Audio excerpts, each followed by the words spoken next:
Hey there and welcome back to my YouTube channel where we together explore the exciting chess world. I hope that you're feeling great because today we're going to dive deep into the world of chess strategy, or to be more specific, chess combinations.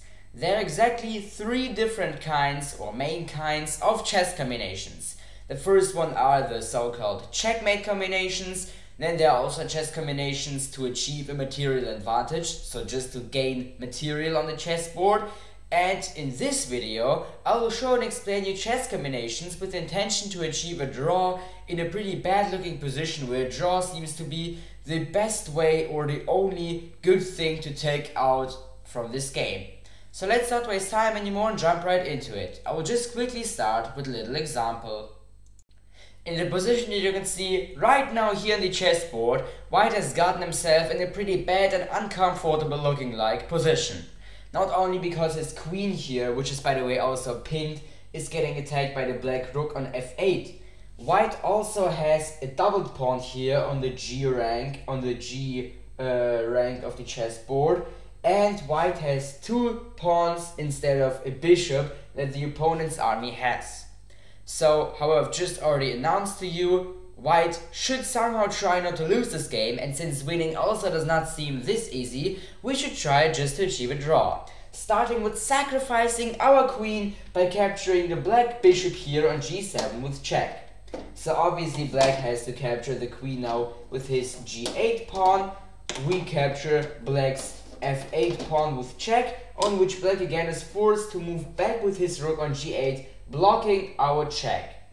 And in this position we play the very strong move and also draw achieving move, rook to f7, because now we're threatening with a checkmate on the following move by moving on h7. Therefore, the black rook on g8, which is forced to do a lot in the last moves, is again forced to move away, so to give free this very important g8 escape square for the black king. Therefore, he moves away, for example, on c8, and now like this, with rook captures pawn on h7 with check, we can just infinity check the opponent's black king here, like this, and achieve a draw, because now the black king cannot escape from this infinity check, and after 3 moves of repetition, this game has to be announced as a draw. I think now you understood the intention behind this kind of chess combinations to achieve a draw in a bad looking position. Let's just quickly take a look at another example.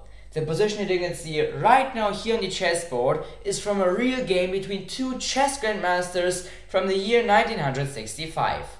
In this example, black, who has already got himself in a pretty bad looking position on the edge of being down 2 pawns already at the beginning of this chess game, had a brilliant idea of how to turn the game into a draw.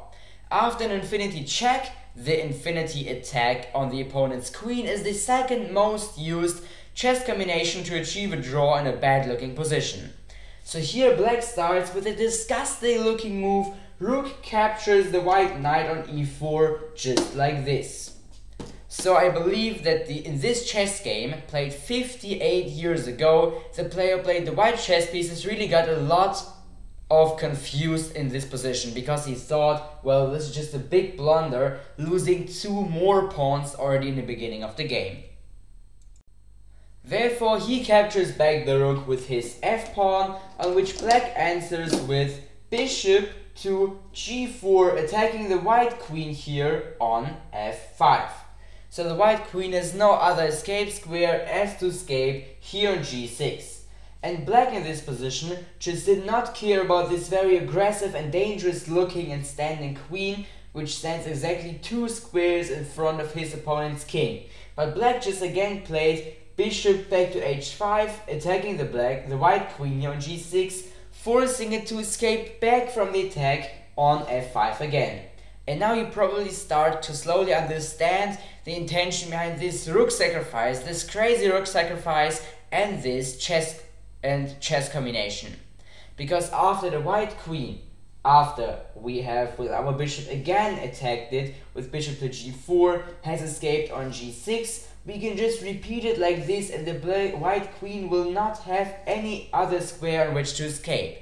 So in this game, played in the year 1965, after 3 times repeating this back and forth jumping, the game was announced a draw and black has achieved what they have wanted to achieve with this crazy chess combination.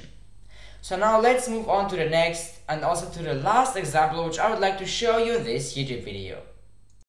The position you can see right now here on the chessboard will show and explain us the third option of how to achieve a draw in a pretty bad looking position, which is the all-known stalemate.